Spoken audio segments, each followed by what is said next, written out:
दहशतवादाशी संबंधित एक संशयित होता. तो एका सॉफ्टवेअर कंपनीमध्ये हैदराबादमध्ये नोकरीला होता. काळामध्ये याहू मेसेंजर, गूगल मेसेंजर वर चालायचा. म्हणायचा यूनिवर्सिटी में कोई प्रॉक्टर आए थे का इंक्वायरी करने के लिए, फक्कड़ के बारे में कुछ पूछ रहे थे का. फक्कड़ हा जो शब्द होता त्यांच्या कोडवर्ड मध्ये एका इंडियन मुजाहिदीनच्या अतिरेक्याचा होता, जो आजही सापडलेला नाही. बहुधा तो पाकिस्तानात असा वाराणसी संकटमोचन मंदिरामध्ये जो ब्लास्ट झाला त्याचा बॉम्ब ठेवायला हा पट्ट्या गेला हैदराबादला. तो हैदराबादला नोकरी करत होता. त्यावेळेस त्याला रस्त्यामध्ये जिथं लोकेशन योग्य सापडलं तिथं आपण त्याला पिकअप केलं. आज शिरतोय त्या कपडे घाट काढून झडतीतून जातो तेव्हा आपण बसलेलो असताना आपण भिंतीला पाठ टेकून बसलोय आणि आपल्या आसपास आवाज ऐकू यायला लागतात. एक माणूस आहे की ज्यांनी आपल्या बायकोच मर्डर केलाय आणि जो सांगतोय मी कसं मर्डर केलं. कफ सिरपच्या जेलमध्ये काळा बाजार चालतो. आमच्याकडे कैदी होता, त्या प्रेयसी विषयी कविता लिहायचा जिच्यावर बलात्काराचा आरोप घेऊन हा जेलमध्ये आला. आणि कविता कशी होती माहिती का? घेरे पाखरा भरारी, वाऱ्याला सांगरे जरा, माझ्या प्रेयसीच्या मनात जिव्हाळा निर्माण करा. महिलांसाठी किती सुरक्षित आहे? महिलांच्या कारागृहामध्ये पण होमोसेक्शुअलिटी चालते.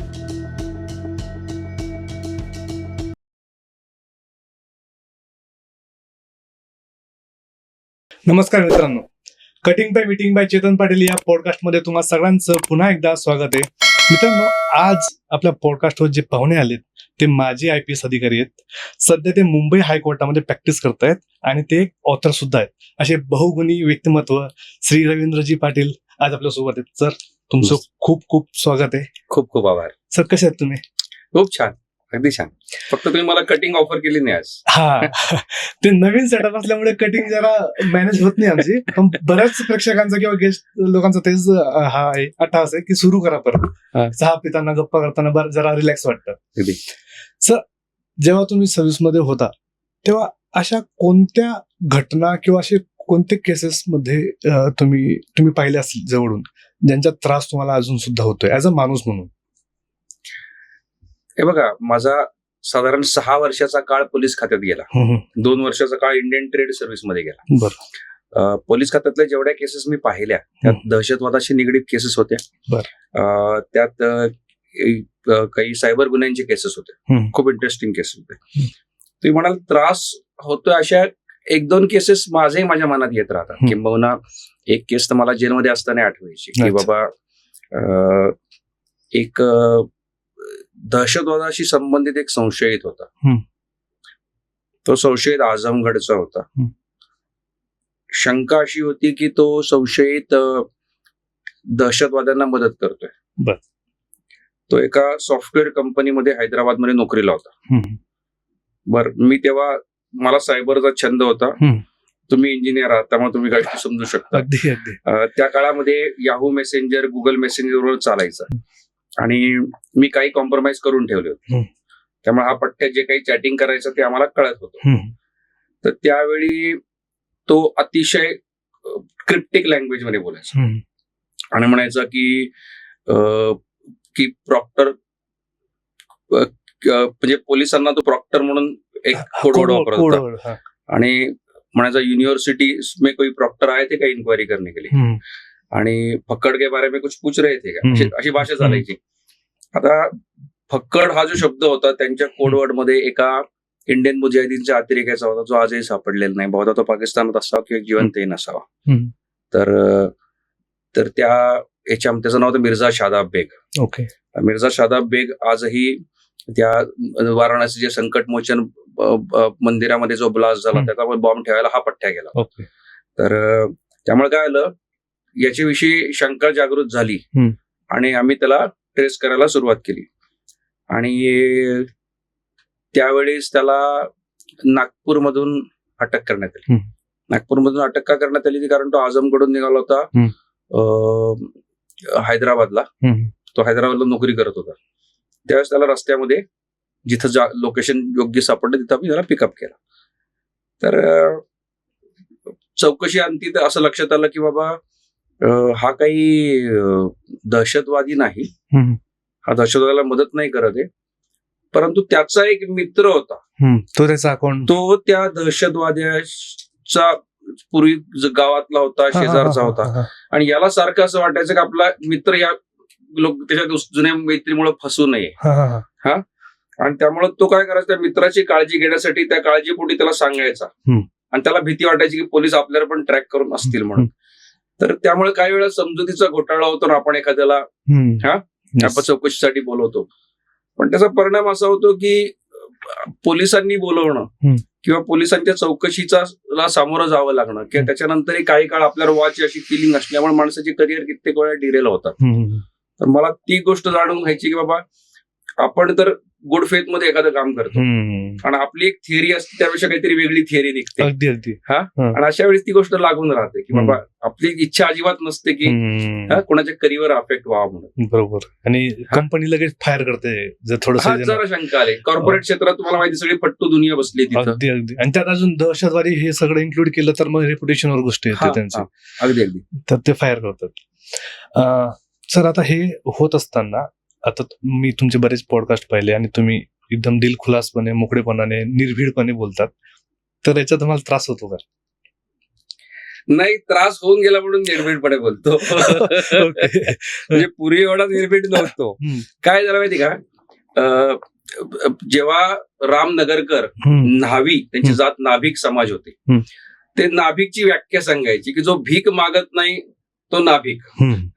भले आम्ही त्या कटोऱ्यामध्ये पाणी घेऊन लोकांची दाढी करत असतो, पण तो कटोरा घेऊन आम्ही कोणासमोर भीक मागत हात पसरून उभा राहत नाही.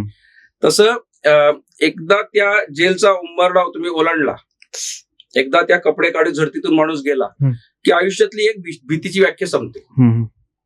मला असं वाटलं की त्या गजाआड गेल्यानंतर माझ्या भोवती जे अदृश्य गज होते ते तुटले.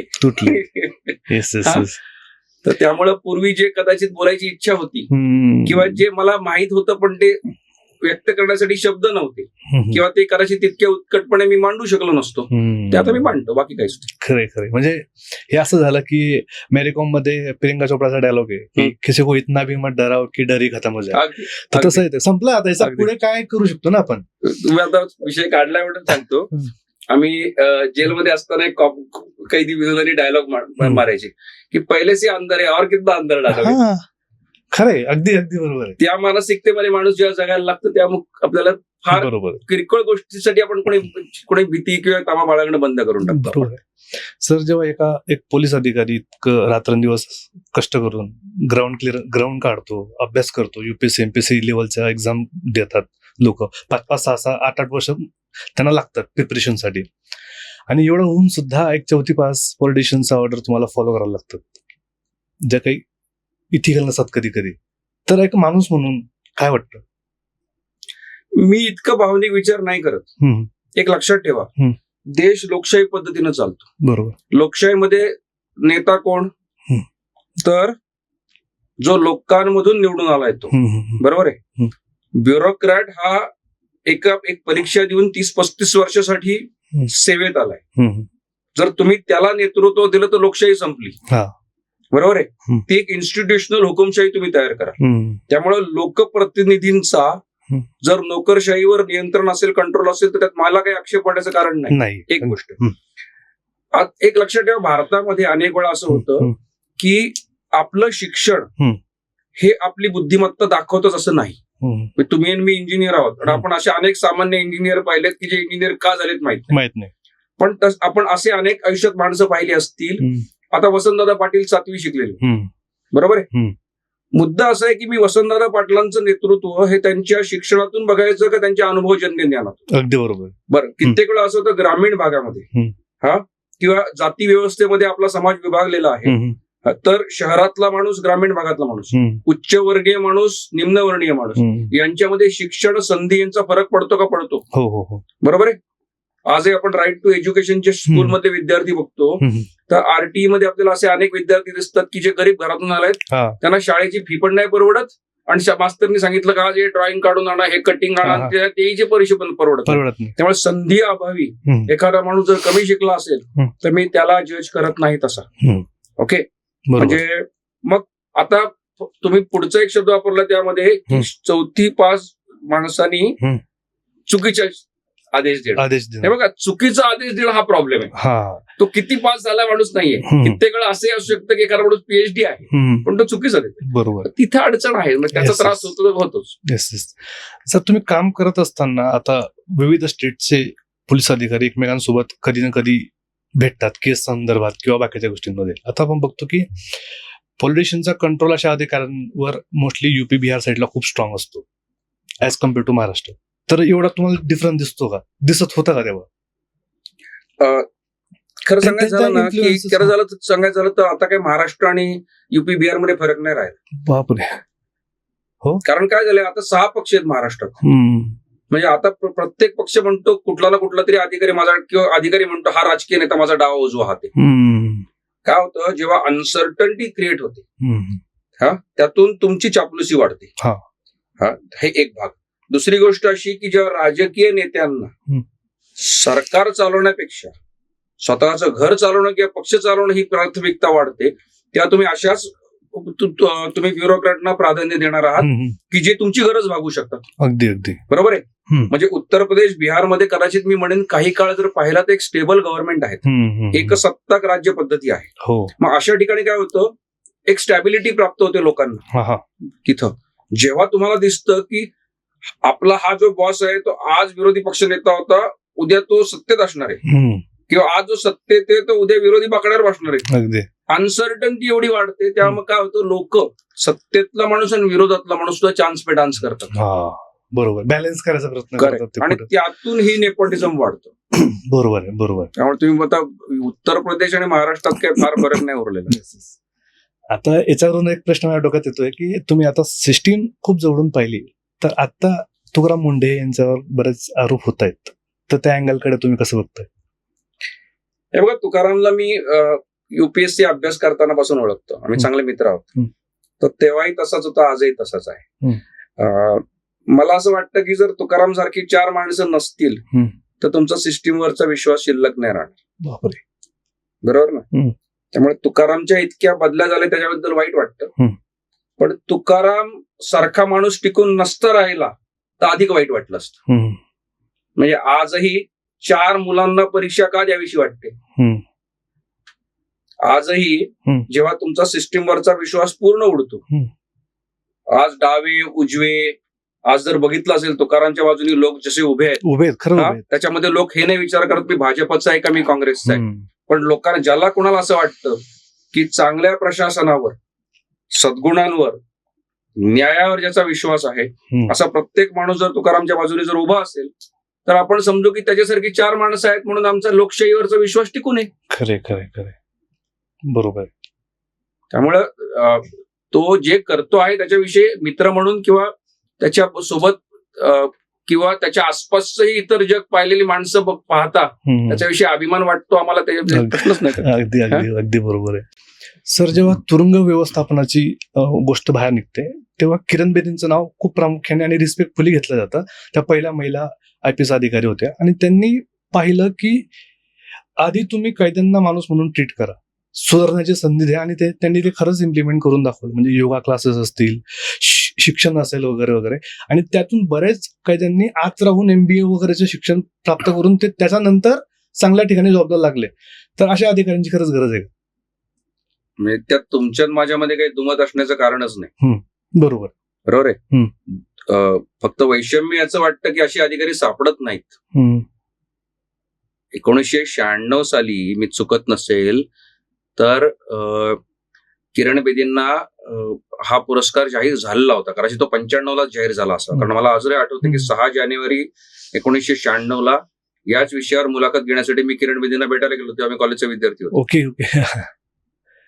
तर त्यामुळं त्यांनी जे काही करून दाखवलं ते फक्त पुस्तक वाचून नाही समजलं. म्हणजे मला किंबहुना ते पुस्तक वाचून जेवढं नाही समजलं तेवढं कैदी म्हणून मी राहून आल्यावर समजलं.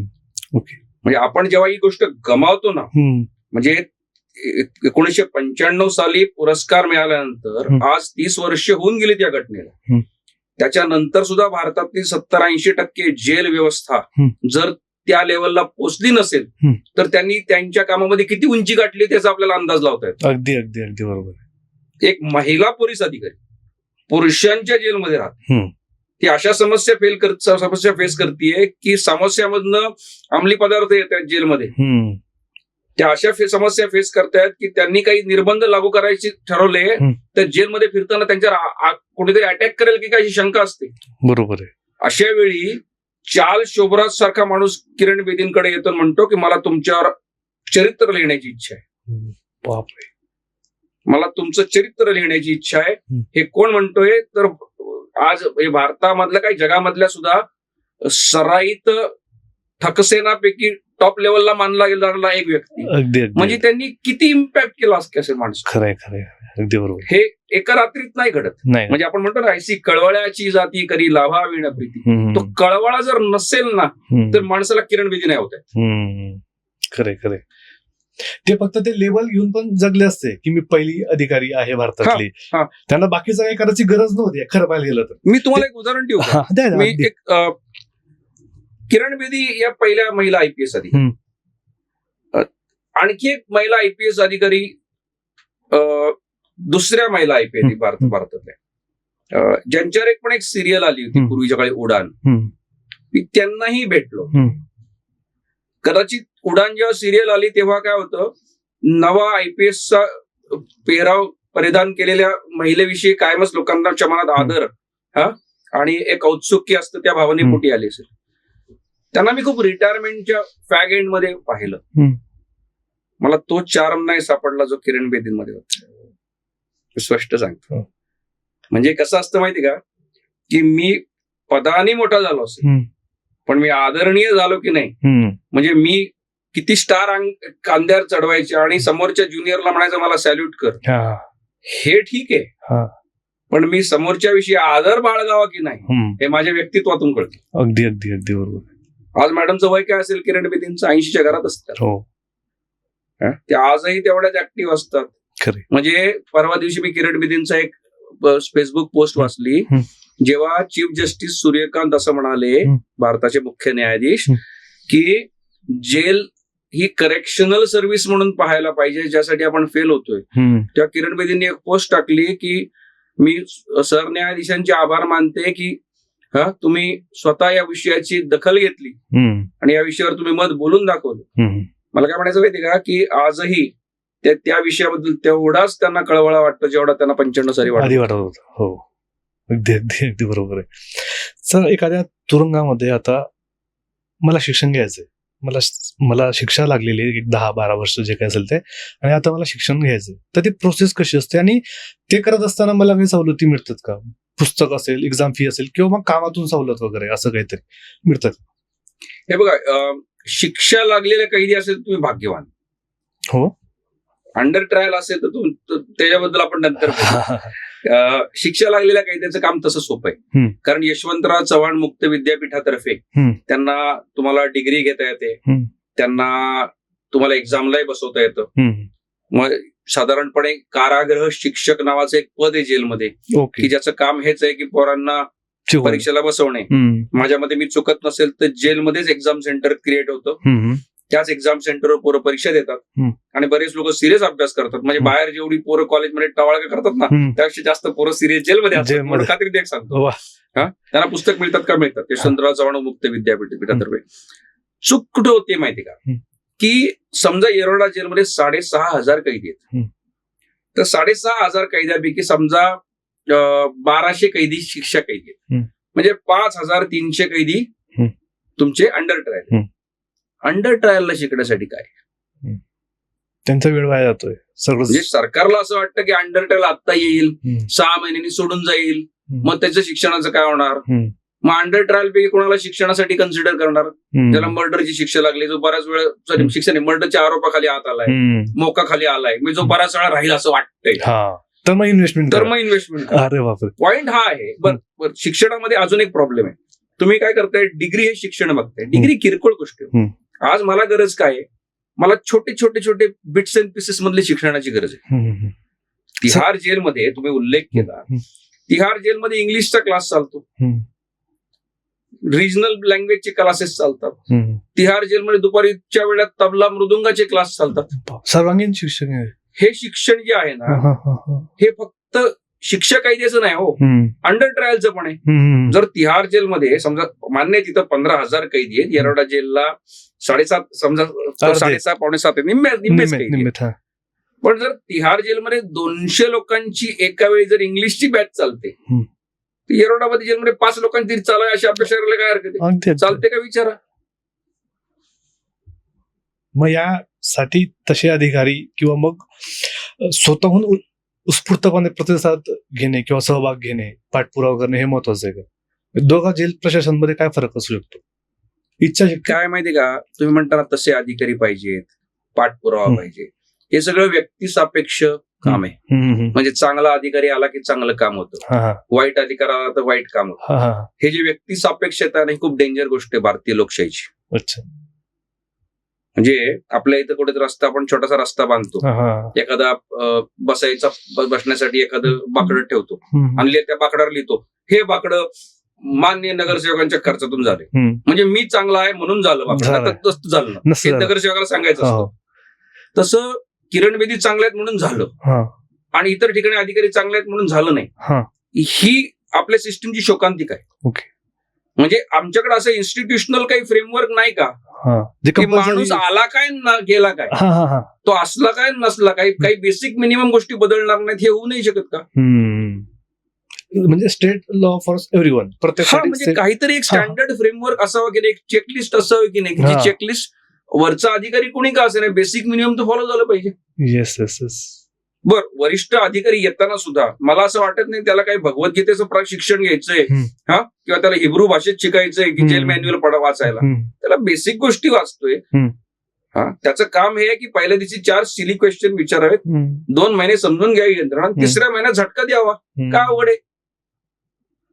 मी तर पुन्हा तुम्ही तुकाराम मुंडेचा विषय काढला, माझं म्हणणे तुकाराम मुंडेला साईड पोस्टिंग द्यायची ना, अजून एक द्या ना, जेल प्रशासनाचा प्रमुख बनवा ना.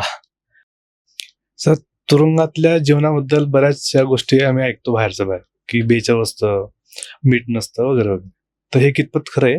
आणि असे कोणते सण तिकडे साजरे केले जातात जेणेकरून तुम्ही म्हणजे तिथले काही वाट बघतात की यार हा सण आला की आता आपल्याला जरा 2 गोष्टी जास्त मिळतील?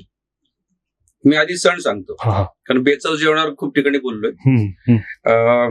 साधारणपणे होळी, ईस्टर हे सण चिकन खायचे सण आहेत. ओके.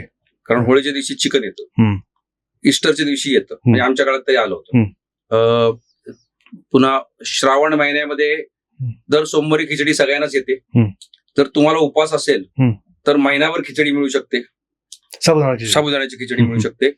फक्त मग जर तुम्हाला महिनाभर खिचडी खायची असेल तर मग तुम्हाला नॉर्मल जेवण मिळत नाही. ओके, बरोबर आहे. तर मग लोकांचा जुगाड असतो, तो मी केला होता की आम्ही खिचडीत पण नाव टाकायचं, मला महिनाभर उपवास आहे म्हणायचं, म्हणजे खिचडी येतं, काहीतरी चवच लागत नाही जेवणाला.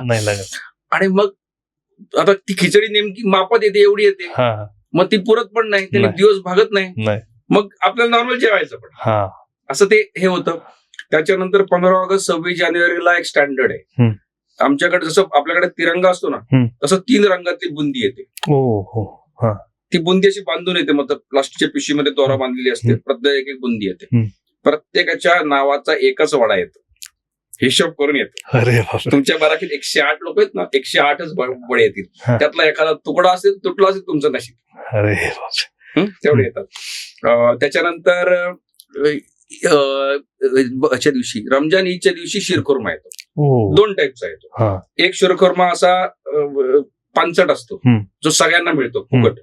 दुसरा शिरखुर्मा असतो जो तुम्ही विकत घेऊ शकता. ओके. सो 160 रुपये, 180 रुपये किलो. आता मी असं ऐकले मधल्या काळात जेलवाल्यांनी अव्वाच सव्वा रेट वाढवले तिथं, म्हणजे बाहेरच्या पेक्षा माल मिळतो असं मी ऐकलं. तर ते तो शिरखुर्मा भारी असतो, कारण त्याला असं मस्त घोटून बनवलेला असतो, तो ड्रायफ्रुट, थंडाई वगैरे असतं, भारी असतं. त्याच्यानंतर आपण खजूर टाकलेलं असतं. मी अतिशयोक्ती करत नाही. मी अनेक वर्ष माझ्या मुस्लिम मित्रांच्या घरी शिरखुर्मा खायला जातो. आयुष्यातला सर्वात भारी शिरखुर्मा मी जेलमध्ये. अरे बापरे. कदाचित तो मला वाटला असेल. म्हणजे मला आठवते की मी आयुष्यात जेव्हा पहिल्यांदा ट्रेकला गेलो होतो, तो तोरण्यावर, ज्या तोरण्यावर मुक्काम केला, आम्ही खूप भुकेले होतो आम्हाला फार कोणाला स्वयंपाकाची सवय नव्हती. आम्ही आपल्या स्वयंपाक प्रॅक्टिस करून काहीतरी प्रयोगातून विज्ञान करून एक बटाट्याची भाजी खाल्ली होती. ती आयुष्यातली सर्वात भारी बटाट्याची भाजी मी मानतो. कदाचित तेव्हा मी खूप भुकेला असेल म्हणून वाटली असेल. तसं रमजानच्या काळात मी जेलमध्ये खाल्लेला शिरखुर्मा हा तुच्छ होता, थोडंच नव्हतं. आणि त्याच्या व्यतिरिक्त जेलवाल्यांना काय सवय लागली माहिती का, महिन्यातून एकदा चिकन येतं, महिन्यातून एकदा एखादी रसभाजी येते.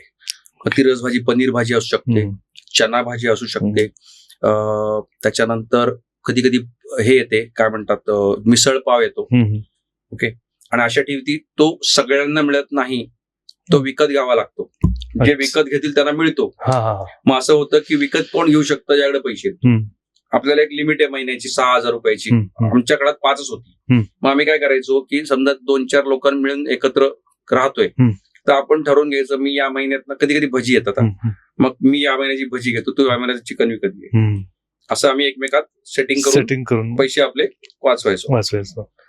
आणि नाहीतरी जेव्हा मी नंतरच्या काळामध्ये मी आणि माझ्यासोबतलं एक काम करणारा पोरगा असे 2 जणच राहत होतो, तेव्हा मात्र मग ठरवायचं या महिन्यात ही गोष्ट घ्यायचीच नाही. एका महिन्यात चिकन घेतलं तर ठरवायचं की पुढच्या महिन्यात. आणि काय असतं चिकनच्या बाबतीत पण काय होतं, काही वेळा ते त्यांच्या सोयीने येतं. मग ते आपल्या लक्षात आलं एकादशी आली, हा महिना आला, तो आला, श्रावणात चिकन आलं, कोण खाते? मी ऍटलीस्ट माझ्या बाबतीत तरी. आणि ते लिमिटेड असेल ना, 5 पीस 4 पीस जे नाही. तुम्ही 160 रुपये किलो यांनी रेटने घ्यायचं. मग 160 रुपयामध्ये 600 ग्रॅम रस्सा म्हणजे पाणी पिवळ्या रंगाचं पाणी जे आम्ही सूप म्हणून प्यायचो, आणि 400 ग्रॅम चिकन यायचं विथ हाड. जर जुगाड असेल तर त्यातल्या तुम्हाला लेग पीस बिग पीस मिळणार, मग तेवढा तर जुगाड करावाच लागतो. तर मग तुम्ही कितीही घेऊ शकता.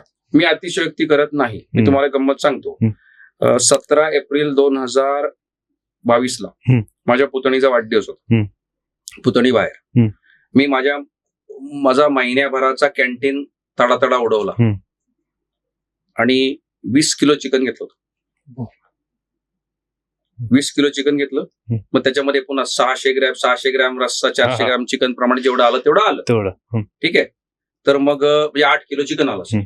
पण 8 किलो चिकन ते नंतर ते थोडंसं अर्ध कच्चं असतं, नीट शिजलेलं नसतं. मग ते आम्ही शिजवायचो पुन्हा.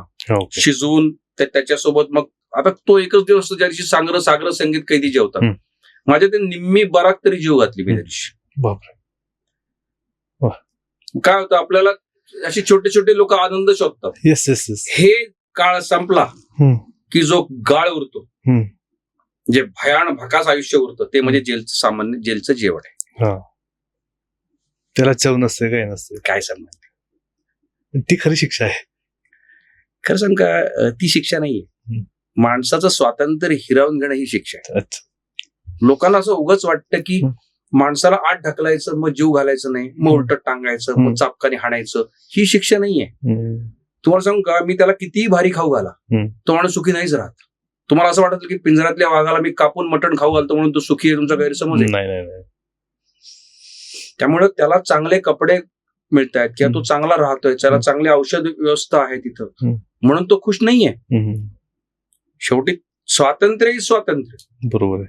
त्यामुळे आपल्याला ती एक्स्ट्रा शिक्षा आहे, ती बेकायदेशीर शिक्षा आहे असं मी म्हणू शकतो. बरोबर. सर, तुमचा पहिला दिवस जेव्हा तुम्ही एंटर केला आतमध्ये आणि ती पहिली रात्र, त्याबद्दल म्हणजे तुम्ही काहीतरी तयारी, काहीतरी तुमच्या डोक्यात काहीतरी चित्र असेल, आणि कशी गेली पहिली रात्र?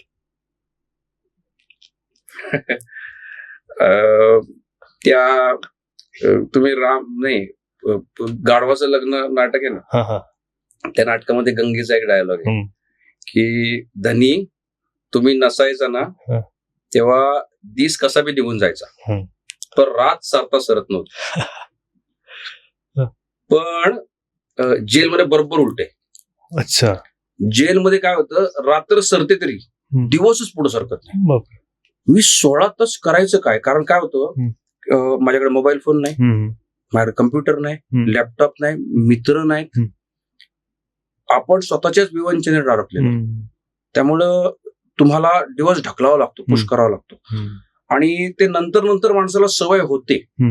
पण सुरुवातीला विशेषतः पहिल्या दिवशी अनेक गोष्टी अंगावर आल्या.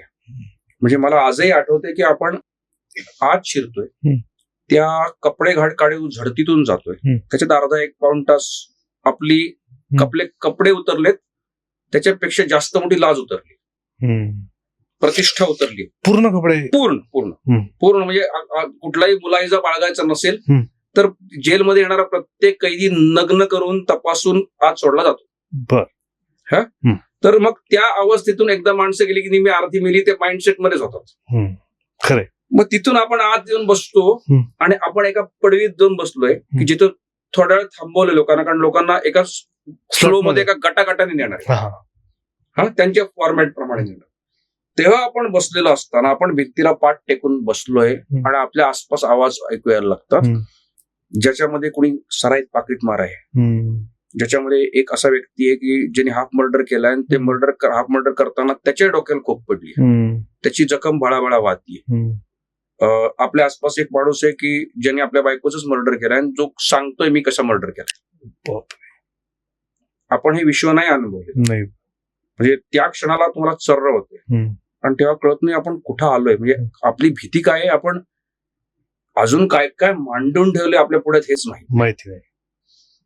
आणि आपल्याला या सगळ्या गोष्टी स्पष्ट ऐकू काय येत आहेत, कारण आपण एम्प्टी माइंड झालोय, एकदम व्हॅक्युम आहे आपल्या आयुष्यामध्ये. त्यामुळे ते अशा कानावर आपटतायत शब्द. आणि त्याच्यानंतर आपण चालतोय त्या ह्याच्या सगळ्या ह्याच्यामध्ये आणि सडनली आपल्या हातामध्ये कोणीतरी ती जर्मनची थाळी, ते पॉट, एक भांड, अत्यंत गलिच्छ म्हणजे उभ्या आयुष्यामध्ये आम्ही कधीच अशा इतकं घाण भांड हातात घेतलं नसेल. त्याच्यानंतर तुमच्या हातामध्ये एक अंथरूण पांघरुणी येऊन पडले, ते किती मळलेलं आहे, त्याच्यावर किती डाग आहे, त्याच्यावर किती लोकांनी पेनानी काय काय गिरवलेलं आहे. म्हणजे भारतातल्या पब्लिक टॉयलेटमध्ये जे काही लिहिलेलं असतं त्या सगळ्या गोष्टी त्या अंथरूण पांघरुणावर पण गिरवलेल्या आहेत, ते तुमच्या हातात पडले. आणि म्हणजे मला तर एक असा कैदी भेटला होता की तो मला म्हणाला की ज्या आयुष्यात मी हे सगळं थाळीपाठ हातात घेतलं ना, त्या दिवशी माणूस म्हणून मी मेलो. आणि ती फिलिंग येते मनामध्ये आणि आपण हे कोणाला सांगू नाही शकत. त्याच्यानंतर हे सगळं घेऊन आपण जेव्हा आपल्या रूम मध्ये प्रवेश करतो, मी भाग्यवान होतो कारण माझ्या हातात एक पाण्याची मोकळी प्लास्टिकची बाटली होती. नाहीतर जेलच्या मेन गेटवर जेव्हा कपडे काढू झडतीतून माणूस जातो त्या आपल्या हातातली बाटली फेकून दिली जाते. प्लास्टिकच्या बाटलीमध्ये काय तुम्ही आरडीक्स घेऊन येता का? नाही. मोकळी बाटली, बॉम्ब असतो का? पण मोकळी बाटली पण सोडण्याची परंपरा नाही.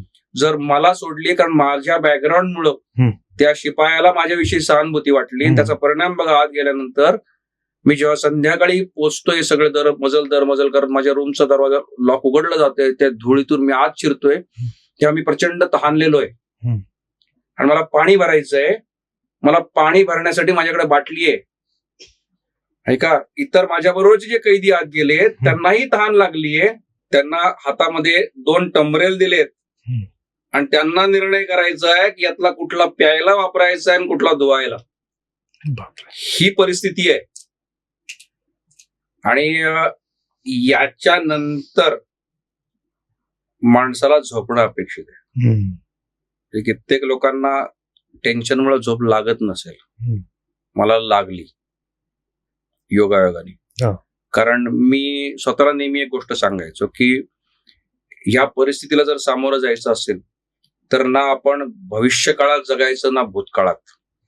म्हणजे मी काय होतो आणि माझं काय होणार या दोन्ही प्रश्नांची उत्तरं जेलमध्ये सापडत नाही. मी इथं येऊन कसं जगायचं हा वर्तमान काळ फक्त माझ्या हातात असतो. त्यामुळे मी फक्त त्या मिनिटाचा विचार करायचा. आता मला तहान लागलीये, पाणी प्या. मला झोप आली, झोपून टाका. हे मला त्या दिवशी जमलं आणि मी ते काल चालू ठेवलं. त्यामुळे माझा पहिला दिवस वाईट होता, माझी रात्र चांगली गेली.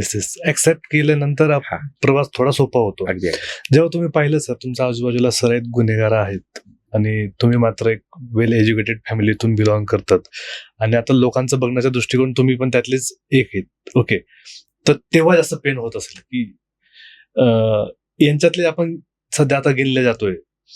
पण मला एक सांगा सर, जे पोलीस अधिकारी होते त्यांना प्रत्येक जे कैदी येतात त्यांच्याबद्दल बॅकग्राऊंड माहिती असतं, तर त्याचा तुम्हाला नक्कीच थोडाफार प्रमाणात तरी फायदा झाला असेल ट्रीटमेंटच्या बाबतीमध्ये, का नाही झाला?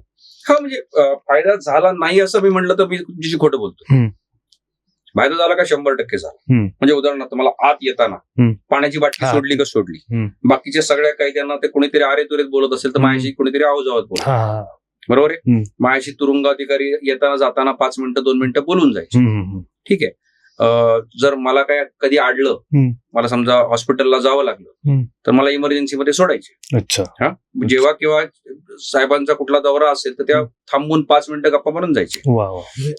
त्यामुळं आणि त्याहीपेक्षा चांगली वर्तणूक मला तिथल्या कर्मचाऱ्यांनी दिली, म्हणजे कॉन्स्टेबलरीने दिली. कारण ते सगळ्यात मोठे स्टाफ कोण आहे तिथला तर कॉन्स्टेबल, त्यांना बॅकग्राऊंड माहिती होती आणि त्यामुळे ते प्रत्येक वेळेस चांगले ट्रीट करत राहिले. कित्येक वेळा असं मस्त निवांत आम्ही पारावर गप्पा मारायचो. तर क्रिकेटची मॅच वगैरे असेल किंवा बाकीचे काही इव्हेंट्स असतील, सिनेमे असतील, ते बघता येतात का आपल्याला तिकडे? माझ्या बाराकीमध्ये 14 पैकी 13 महिने टीव्ही नव्हता. बापरे. आणि मला खूप जुगाड करायला लागायचा.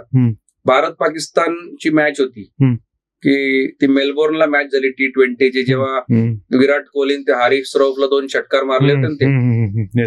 ती मॅच मी कशी बघितली तुम्हाला माहिती का?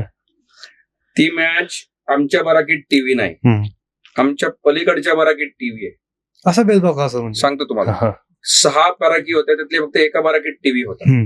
आता बाकीचे साधारणपणे काय असतं, टीव्ही कधी येतो जेव्हा कुठली तरी एनजीओ आम्हाला फुकट टीव्ही द्यायला तयार होते तेव्हा. बर, एनजीओनी फार भारी टीव्ही दिले तर साहेबांच्या घरी जातात. त्यामुळे त्यांना ऍव्हरेज टीव्ही द्यायला लागतो, बरोबर आहे.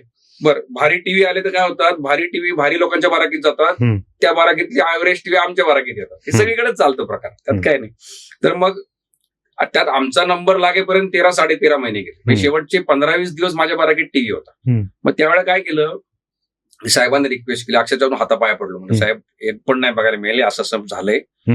तर म्हणले ठीक आहे. आमच्या पलीकडे एक बराक होत, त्याला आफ्टर बराक वाटतं. त्या आफ्टर बराकमध्ये कामवाले कैदी लागायचे की जे झाडू पोचा करतात, ते करतात. त्यांच्यामध्ये वर्णी म्हणून माझं एक नाव तात्पुरतं टाकून दिलं की बाबा जा तिकडं. मग मला मोजताना, कैदी म्हणून मोजताना या बाराकीत मोजला.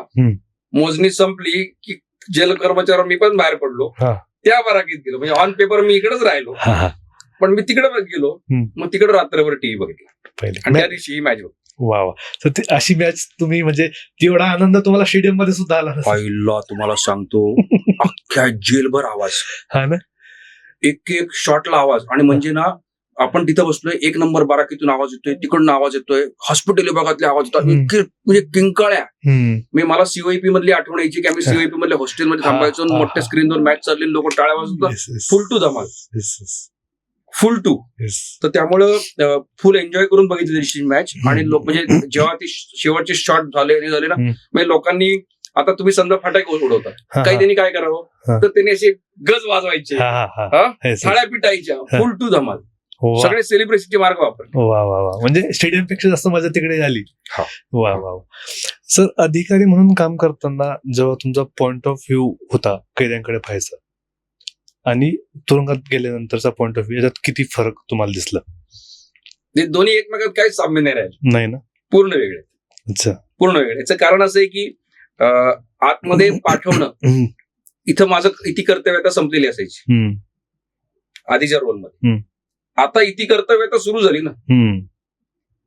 याचं कारण असं आहे की तो गुन्हेगार का झाला आणि त्याला गुन्हेगारी पासून कसं परावृत्त करता येईल, हा पोलीस खात्याच्या चेकलिस्ट मधला पार्टच नाही ना. नाहीच. म्हणजे क्रिमिनॉलॉजी आम्ही कदाचित आम्ही नॅशनल पोलीस अकॅडमीमध्ये अभ्यास केला असेल, पण क्रिमिनॉलॉजी ऑन फील्डवर कोणी स्टडी नाही करत. बरोबर आहे. बरोबर.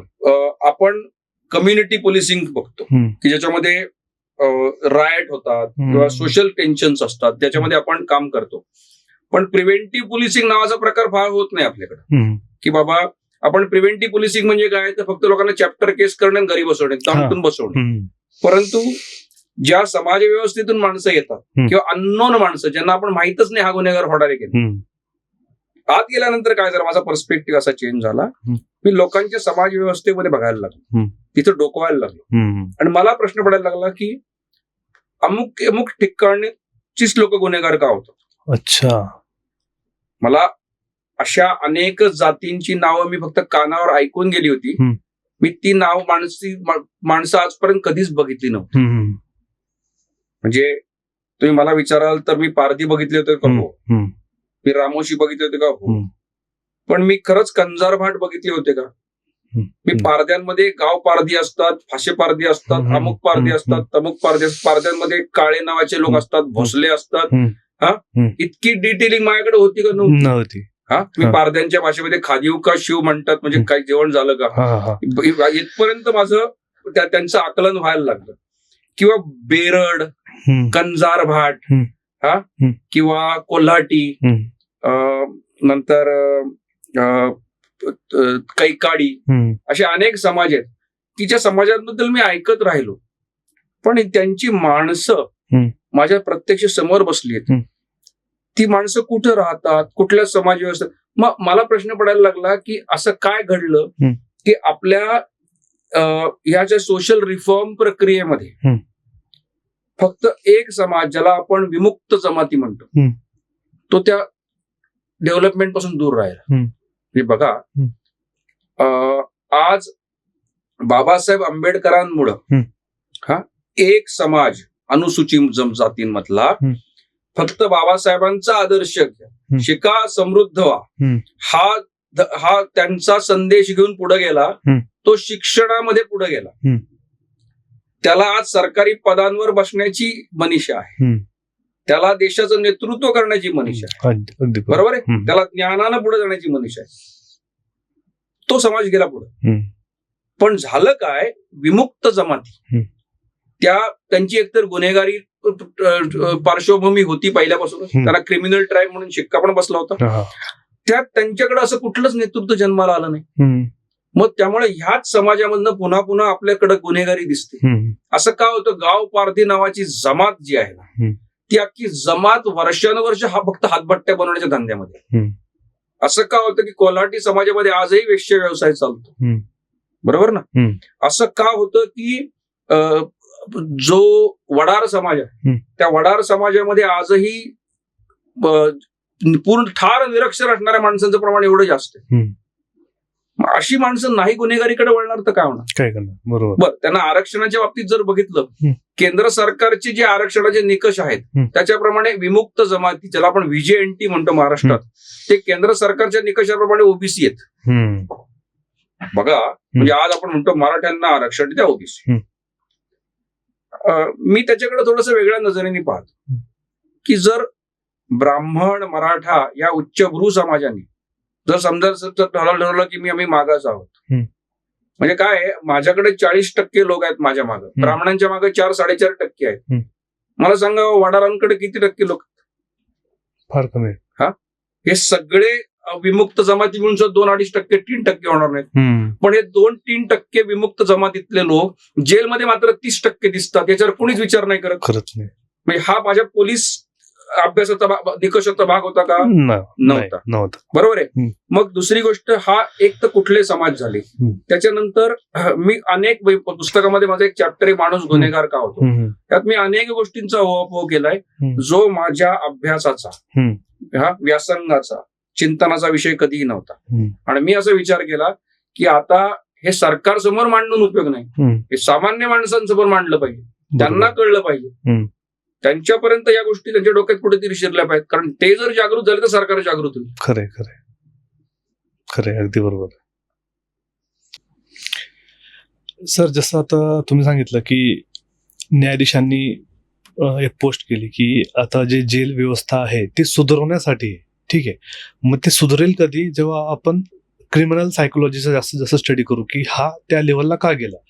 तर या सगळ्या परिस्थितीमध्ये तुम्हाला वाटतं का, आता तुम्ही आत गेल्यानंतर तुम्हाला ते दिसलं चित्र, आणि संवाद साधून त्यांच्याशी बोलून दिसलं की अरे हा तर सामान्य माणूस आहे, म्हणजे, आणि गुन्हा तो गुन्हेगारीला गेला काही, त्याला बरेच कारण असतील. तर अशी काही ट्रेनिंग व्यवस्था आपण इम्प्लिमेंट केली गेली पाहिजे का, जेणेकरून जे अधिकारी तिकडे वर्क करणारे किंवा बाहेरचे अधिकारी, त्यांचा पॉईंट ऑफ व्ह्यू चेंज होईल कैद्यांकडे पाहण्याचा, किंवा एक 7-8 दिवस, 10-15 दिवस ते त्या सराउंडिंग मध्ये राहिलेत, असं काहीतरी करता येईल का? कारण की जोपर्यंत पाहत नाही आपण एखाद्या माणसाला, तोपर्यंत आपण त्याला एक ऑब्जेक्ट म्हणूनच कन्सिडर करतो. येरवडा जेलमध्ये एक जेलर होते.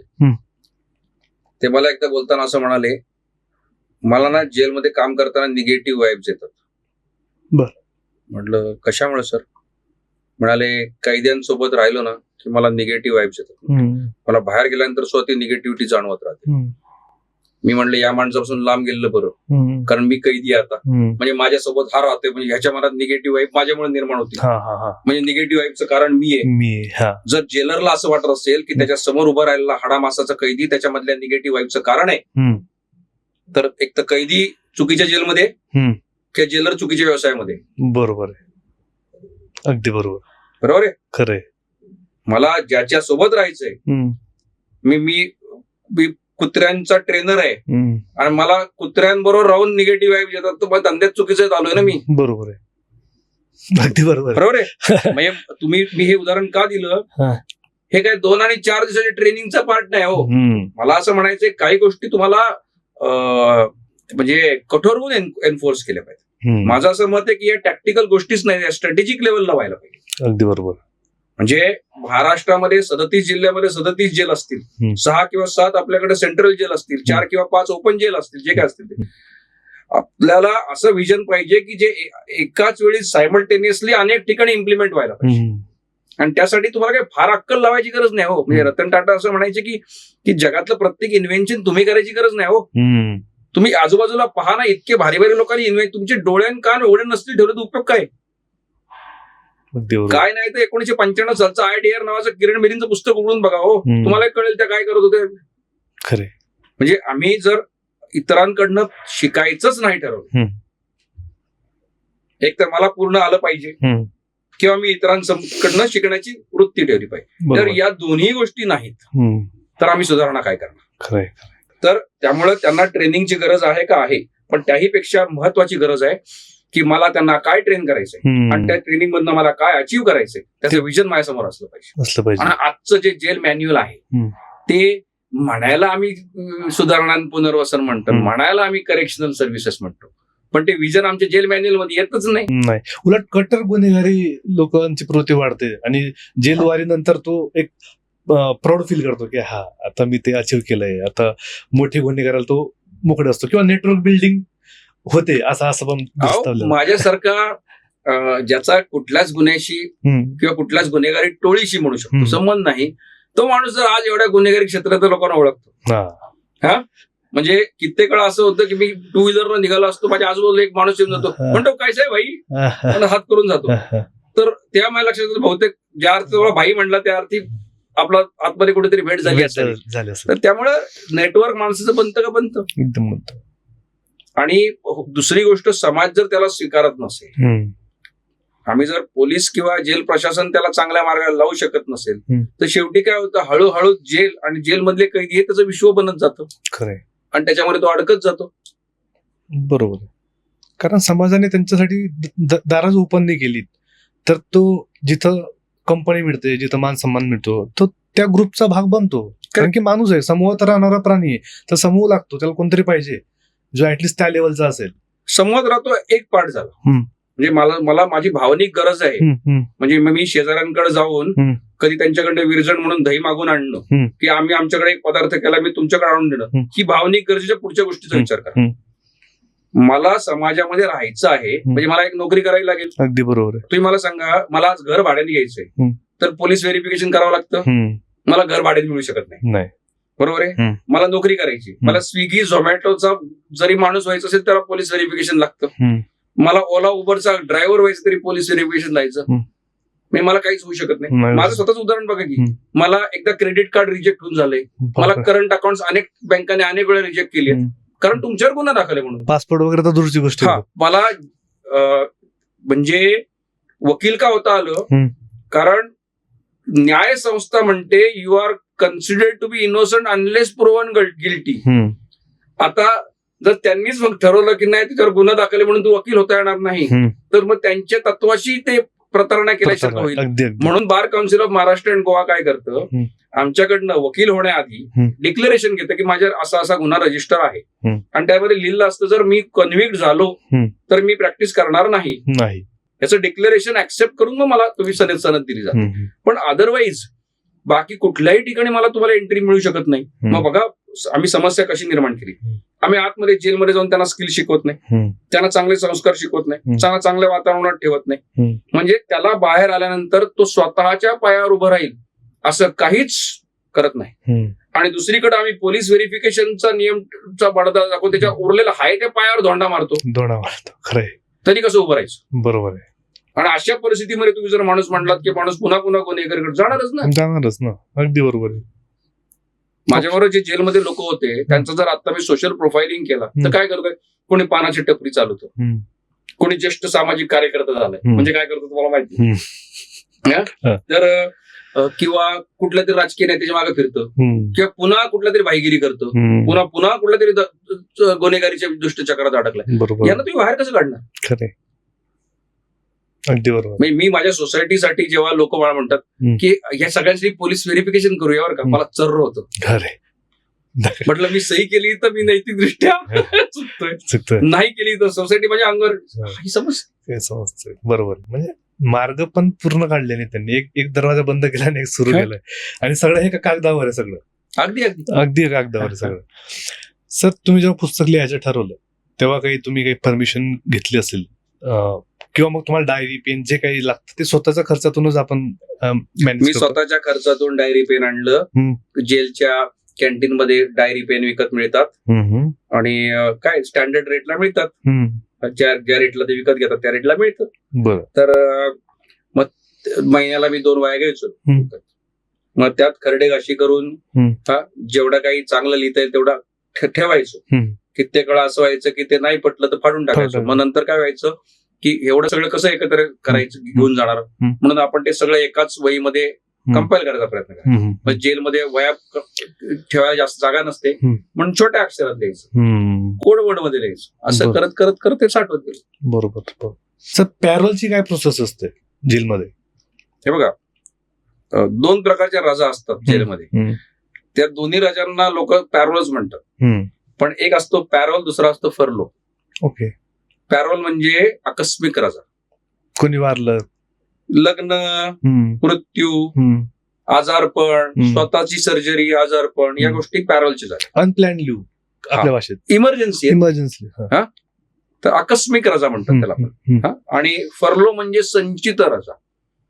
पॅरोल हा कोणालाही मिळतो, अंडर ट्रायलला मिळतो.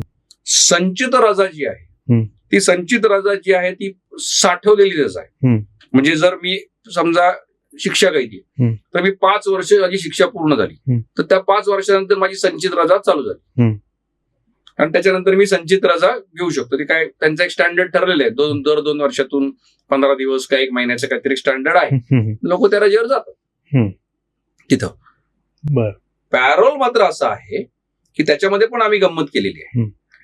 आम्ही सतत ठरवलं की अमुक गुन्ह्यातल्या लोकांना आम्ही पॅरोल देणार नाही. मॉरल हाय स्टँडर्ड. म्हणजे प्रत्येक राजकीय पक्षाने, माझं कसं आहे ह्या विषयाबद्दल आमचं हे मत स्पष्ट आहे. मग समजा एखाद्याला मोका लागला तर आम्ही पॅरोल देत नाही.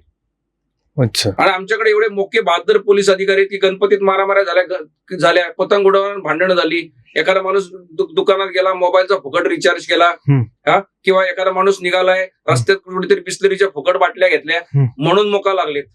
बापरे. आमच्याकडे बारामतीला एक बेमट्या भोसले नावाचं पोरग होतं. पारधी भोसले म्हणजे पारधी. आता पारधी लोकांनी काय चोरी केली तर त्यांनी एकाच्या शेतातले भोपळे चोरले. भोपळे चोरले म्हणून या माणसाला मोका लावलाय. बापरे. त्याला आम्ही भोपळे कंपनी, भोपळे गँग, तर यामध्ये आम्ही चिडवायचो. बेमट्या हसायचा. बेमट्या भोसले मोकामध्ये आलाय म्हणून त्याला पॅरोल मिळू शकत नाही, भले तरी भोपळे चोरले असते. जशी भोपळे गँग होती ना, त्याची आमच्याकडे अजून एक गँग होती जेलमध्ये, त्याला डुक्कर गँग होती.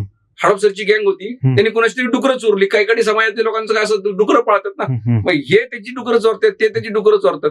मग त्याने आणली 5-50 डुकरं चोरून, तर मोका लागलाय, कारण त्यांनी दुसऱ्यांदा डुकरं चोरली होती. नियमाप्रमाणे तुम्हाला मोका लागू शकतो. मग या कागदावरच्या गँग आहेत ना, त्यांना मोकाला पॅरोल मिळत नाही. बलात्काराच्या आरोपींना पॅरोल मिळत नाही. आता समजून घ्या तुम्ही, 2/3 बलात्काराच्या केसेस ज्या आहेत त्या प्रेम प्रकरणातल्या आहेत. माणसं प्रेम करतात, त्या प्रेमात कुठेतरी जातीचं विघ्न आलं, लग्नाचं विघ्न आलं, दोघांमध्ये काहीतरी बिनसलं की त्याची केस होते. बाकीचे 1/3 बद्दल मी बोलणार. परंतु त्याच्या बाबतीत आम्ही खूप कठोर भूमिका घेतो आणि त्यामुळे त्यांना पॅरोल मिळत नाही. त्यामुळे आजच्या घडीला अंडर ट्रायल कैद्यांपैकी मी चुकत नसेल तर साधारण 60% कैद्यांना पॅरोल मिळू शकत नाही.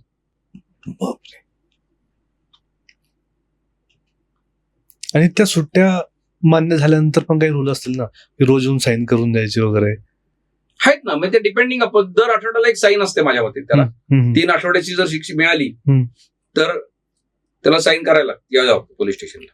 म्हणजे जेणेकरून त्या पोलीस स्टेशनच्या भागातून पळून जाऊ नये. तिथं जरी आला तरी तो तिथे येऊन त्यांनी सही करावी. ते आहे.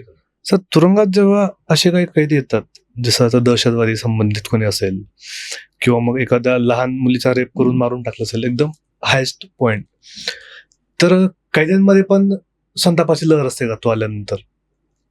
कारण की न्यूजपेपरमध्ये आपण बघतो की कैद्यांनी मारहाण केली, हे केलं, ते केलं वगैरे वगैरे. तर कसं वाटतं तिकडे, म्हणजे वातावरण कसं असतं? हे बघा, एक आत्ता मध्यंतरी कैदी आला होता तेजस महिपती दळवी नावाचा. जर प्रेक्षकांनी जर गुगल सर्च केला तर त्यांना कळेल ती घटना काय होती. मी चुकत नसेल तर 7 वर्षाच्या एका मुलीवर बलात्कार झाला होता. बलात्कार करून तिचं पार्थिव शरीर त्यांनी स्वतःच्या घरातच गाडलं होतं. बापरे. आणि त्याला त्याच्या आईने साथ दिली होती. म्हणजे ते गुन्हा लपवण्यासाठी. त्याच्यानंतर पोलिसांनी खूप दिवस तपास केला, शंका आली, शेवटी याला संशयावरून धरला, यांनी स्वतःच बॉडी दाखवली, black and white case prove झाली, त्याला खाली फाशी शिक्षा लागली आता. आणि आता तो बॉम्बे हायकोर्टमध्ये त्याचं केस पेंडिंग आहे, अपील पेंडिंग आहे, पण कदाचित त्याची फाशी कन्फर्म होऊ शकते तिथं त्याची केसची बॅकग्राऊंड पाहता. तर तेजस जेव्हा जेलमध्ये आला तेव्हा तो माझ्या TNB विभागामध्ये आला. तो तेजस बद्दलची बातमी पेपरमध्ये येत होती. तो आमच्या आफ्टर बराक म्हणजे ज्याला आम्ही म्हणतो, ज्या बराकीमध्ये पहिल्या दिवशी कैदी येतात त्या बराकीला आफ्टर बराक म्हणतात. तर त्या बराकीमध्ये तो तेजस आलाय कळलं, माझ्या सोबतचा माझ्या बराकीतला दुसरा एक बलात्काराचा आरोपी उठला, त्याने जाऊन तेजसची गचंडी धरली, फाशी लावून का नाही घेतली म्हणला इथे यायच्या आधी, मी याला का नाही म्हणलं तू साले. आणि तो इतका एजिटेट झाला होता, तो म्हणला, मला सांगत होता की आपण एक काम करायचं का, घेऊ टॉवेल इथंच देऊन टाकू त्याला रटकून. अरे, मला प्रश्न पडला, तू पण तेच केलं? हा पण रेप मधला, तो पण रेप मधला. नाही नाही नाही नाही, हा प्रेम प्रकरणातला होता, याचं त्या पोरीवर प्रेम होतं, फक्त जात वेगळी निघाली म्हणून पोरीच्या बापाने केस टाकली, याला अजूनही ती पोरगी आवडायची. अहो, मला असे प्रेम प्रकरणातले आतले कैदी माहिती आहेत की पोरगा आतमध्ये, पोरगी बाहेर आहे, आणि हा पोरीच्या नावाने कविता लिहितो जेलमध्ये. अरे, फुरला आशिक. याच्या मनातलं प्रेम कधीच नाही कमी झालं. म्हणजे लोक इतके भावनिक होतात की बरेच लोक कविता लिहायला लागतात. अच्छा. म्हणजे त्याच्यावर आरोप आहे बलात्कार केल्याचा, पण तो आजही त्या मुलीच्या प्रेमात आहे, कविता लिहितो. हा, म्हणजे आमच्याकडे कैदी होता, तो जेलमध्ये हजाम काम करतोय, म्हणजे लोकांची दाढी कटिंग करायचं काम करतोय, आणि ते करताना फावलेल्या वेळामध्ये आपल्या त्या प्रेयसीविषयी कविता लिहायचा जिच्यावर बलात्काराचा आरोप घेऊन हा जेलमध्ये आलाय. आणि कविता कशी होती माहिती का, घेरे पाखरा भरारी, वाऱ्याला सांग रे जरा, माझ्या प्रेयसीच्या मनात जिव्हाळा निर्माण करा. वा, अस्खलित मराठी. फुलटू. मला असं वाटायचं की आईला बाहेर गेल्यानंतर ना एखादा कोणीतरी निर्माता दिग्दर्शक शोधा, एखाद्या सिरियलचं टायटल सॉन्ग होईल. आणि अशा कविता लिहिणारे लोक होते. त्यामुळे त्यांच्यामध्ये आणि तेजस महिपती दळवी सारख्या कैद्यामध्ये आपण फरक करणं गरजेचं आहे. खरंय, एकदम खरंय. सर, बऱ्याच वेळेस आपण बघतो की पुरुषांच्या जेलमध्ये सुद्धा सेक्शुअल हॅरॅसमेंट खूप मोठ्या प्रमाणे आपण बघतो. तर महिलांसाठी किती सुरक्षित आहे जेल, जी महिला कैदी असतील त्यांच्यासाठी? ऐकी माहिती आहेत. मी असं म्हणत नाही की मला कोणीतरी कानात येऊन सांगितलं. पुरुषांचं जेलचं काय होतं, सगळंच उघड होतं, समोरासमोरच घडत होतं. फक्त असं आहे की मला एवढं माहिती आहे की जशी पुरुषांमध्ये होमोसेक्शुअलिटी चालते तशी महिलांच्या कारागृहामध्ये पण होमोसेक्शुअलिटी चालते. ओके. हा एक भाग. आणि हे कळायचा मार्ग कुठला, तर अनेक पुरुष कैदी जे जेलमध्ये आहेत त्यांच्या काही वेळा त्यांचे नातेवाईक, त्यांची पत्नी किंवा घरातलं कोणी व्यक्ती महिलांपैकी ती महिला कारागृहामध्ये आहे. त्यांना महिन्यातून एकदा किंवा 15 दिवसातून एकदा मी चुकत नसेल तर रविवारच्या दिवशी येरवडा जेल टू महिला जेल ऑनलाईन मुलाखत घेता यायची. मग त्या मुलाखती दरम्यान काही वेळा किस्से ऐकायला मिळायचे. मग आम्हाला बसल्या बसल्या काय गॉसिपिंग करायला मिळते ना, की महिलांच्या जेलमध्ये पण भानगड चालतात बरं का अशा. मग हा गॉसिपिंगचा टॉपिक असायचा. हा एक भाग झाला. परंतु मला काही वेळा अशा गोष्टी करणार पडल्यात की बाबा तिथल्या कैद्यांचं शोषण झालं म्हणून. मी म्हणत नाही की ती गोष्ट रोज घडणारी किंवा म्हणजे अधिकाऱ्यांकडनं कर्मचाऱ्यांकडनं ओके काही सवलती पाहिजे असतील त्याच्या मोबाईल. आता कशासाठी झालं असं हे हिशोब करणं अवघड आहे. परंतु मी माझ्याकडे याच्याबद्दलचा पुरावा आहे का नाही अजिबात नाही. दुसरी गोष्ट अशी की ही खूप नियमित घडणं एखादी अभावाने घडणाऱ्या घटना ऐकल्यात की 100% ऐकल्यात. व्यक्तीची नावासहित माहिती बर पण मी त्याच्यात वाच्यता का नाही केली कारण जेवढं येरवडा जेल मी प्रत्यक्ष डोळ्यांनी पाहिलं ते नाही पाहिलं. फक्त कानावर बातम्या येतात का आहेत. पण ज्या अर्थी धूर इतक्या वेळा दिसतोय त्या अर्थी कुठेतरी आग आहे असं मानायला जागा आहे. बरोबर. पण फॅसिलिटीज मध्ये काही फरक नसतो दोघांचं. फॅसिलिटी सांगू का तुम्हाला आपल्याला छोट्या छोट्या फॅसिलिटी साठी झगडावं लागतं आणि ती छोटी छोटी फॅसिलिटी आपल्या दृष्टीने लक्झरी आहे. उदाहरणार्थ मला विचारा दर बुधवारी आणि दर शनिवारी मला समजा हॉस्पिटलला जायला परवानगी इतर दिवशी जायला परवानगी नाही. दर बुधवारी आणि शनिवारी मला लाईनीत उभं राहायचंय. बरोबर आहे. लाईनीत उभं राहून 50-70 कैदी लाईनीत उभे राहिले आम्हाला हॉस्पिटलला जायचं. त्यात काही सिरियस आजारी कैदी आहेत काही नुसतेच टाइमपास म्हणून फिरायला निघाले. जेलरला माहितीये मग जेलर काय करतो सुंदरीचा पट्टा घेऊन येतो रे ए काय रे बाबा आता मला ताप आलाय मला हुडहुडी भरली पण मला भीती वाटते मागच्याला पट्टा बसणार निम्मा मला बसणार आहे. हे अनुभव घेतलेत बरं का मी. अच्छा. मग अशा वेळी आपल्याला कोणी पट्टा न मारता साहेब या म्हणतं त्याला म्हणतात लक्झरी. तुमची लक्झरीची व्याख्या म्हणजे हे भारी कपडे घड्याळ नाही. लक्झरी म्हणजे मला न मारता पाठवणे मला न शिव्या घालता बोल पाठवणे मला अरेच्या ऐवजी आहो म्हणून पाठवणे ही लक्झरी डेफिनेशन कम्प्लिटली बदल. मी तिथं जेव्हा जातो तेव्हा समजा मला खूप खोकला आहे. मला आठवते आजही की आमच्याकडं 2 कैदी होते भाऊ.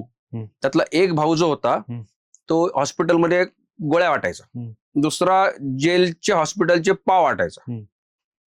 तो जो गोळ्या वाटणारा जो कैदी होता तो नेहमी ना कफ सिरप दाबून ठेवायचा कारण कफ सिरप असतं थोडं. कफ सिरपच्या जेलमध्ये काळा बाजार चालतो नशा करण्यासाठी. पण मला खोकला जायचा नाही आणि जेलमध्ये होतं असं की सर्दी झाली तर 6 महिने चालते असं होऊ शकतं इम्युनिटी कमी होते ना. तर मग काय व्हायचं खूप दिवस मी खोकल्यासाठी औषध घ्यायला येतो. मग एक दिवस तो त्याचं नाव होतं रामू मोडावत मी चुकत नसेल तर त्यांनी मला बोलून सांगितलं की सर थांबा जरा मी तुमच्यासाठी आतून कफ सिरप घेऊन येतो. आणि त्याने मला एवढं कफ सिरप दिलं जे मी लपवून ठेवायचो अक्षरशः असं वाटतं जेलमध्ये ना सोन्या नाण्याची किंमत नाही तेवढं कफ सिरपची आहे. आणि रात्री जर कोणाला कफ सिरप पिताना लोकांचे पाय पडतात तेवढं त्याला वाटतं अरे कफ सिरप फार दारूपेक्षा जास्त किंमत रेअर गोष्ट. आणि मला कफ सिरप पिताना असं वाटायचं की आपल्याला कोणीतरी ब्लॅक लेबल दिली आपण ऑन द रॉक्स पितोय नाही असं नाही त्या लेवलचं एक. तर त्यामुळं ही लक्झरी झाली तुमच्या दृष्टीने. त्यामुळे अशा छोट्या छोट्या लक्झरीसाठी लोक झुरतात आणि कित्येक वेळा अशा छोट्या गोष्टीसाठी लोक कॉम्प्रोमाइज करतात. बरोबर. तुरुंगामध्ये तुम्ही पाहिलं असेल की एका फेक केसमध्ये बरेच तरुण त्यांचं आयुष्य काढतात पूर्ण जवानी त्यात त्यांची नष्ट होते. एक कैदी म्हणूनच ते जगतात. तर ऍज अ लॉयर तुम्ही आता जे प्रॅक्टिस करतायत जेव्हा तुम्ही गुन्हेगार बघतात आणि तुम्हाला पहिल्या क्षणीच दिसतं की अरे हे फेक केस आहे आणि नाहक ह्या तरुणाची अख्खी जिंदगी ज्यात जाणार आहे तेव्हा तुमचा पॉइंट ऑफ व्ह्यू कसा असतो. अशा केसेस माझ्या तुमच्या अपेक्षेपेक्षा जास्त आहेत आणि कित्येक वेळा त्याचं वाईट वाटतं की अस्वस्थ होऊन जातो माणूस आणि आपल्याला भीती अशी वाटते या सगळ्या गोष्टी बघताना की त्याला काही काळ तुरुंगवास भोगावा लागला. ही छोटी गोष्ट आहे पण त्या तुरुंगवासाच्या शॉक मध्ये तो आयुष्यभर तुरुंगवासात राहतो. लोकांच्या नजरा त्याला परत परत मी निवांत राहतो, हा पण असे मी कित्येक लोक पाहतो की ज्याला कधीतरी 10 दिवसासाठी अटक झाली 2013 साली, तो आता 12 वर्ष झाली आजही त्याच दुनियेत जगतो.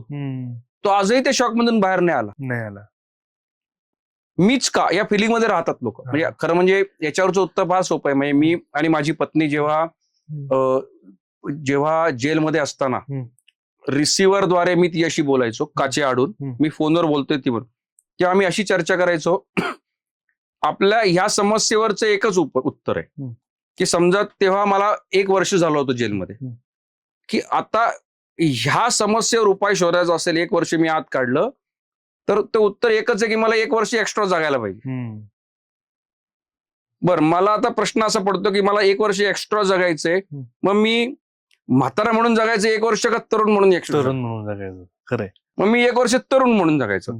तर मी याचा अर्थ व्यायाम केला पाहिजे, मी फिट राहिलं पाहिजे. हा एक पर्स्पेक्टिव्ह झाला गोष्टीकडे बघण्याचा.